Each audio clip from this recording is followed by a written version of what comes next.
સાંભળે મમતાની મૂર્તિ મારી રહી ગઈ ગોકુળમાં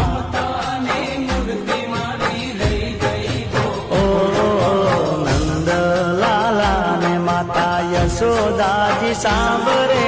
નંદલાલા ને માતા યશોદાજી સાંભળે મમતાની મૂર્તિ મારી રહી ગઈ ગોકુળમાં